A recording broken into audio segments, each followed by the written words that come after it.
Hello mga idol, dahil hapon na naman, kaya naghanda na ako sa aking pagtitinda. Kaya ayan mga idol, linalagay ko na yung balot sa basket. Kailangan ilagay ng maayos para hindi mabasag. What?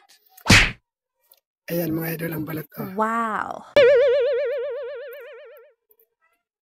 Mainit pa yan mga idol, mga bagong luto yan. Pwede na! Ayusin ang paglalagay para hindi magkanda basag. Kasi pag yan mabasagan mga idol, ay bawas na sa amin yun. Ayan mga idol, papakita ko nga pala sa loob ng aking basket. Ayan mga idol ang balot. Ayan. Wow! Ilinalagay ko yan mga idol. Kailangan magandang pagkalagay niyan mga idol. At saka idol, kailangan lagyan ng isang panapayan para hindi talaga mabasag. Yeah, boy. Patong-patong yan mga idol. Ito lang aking paninda. Naka-ready na mga idol para sa pagtitinda mamaya.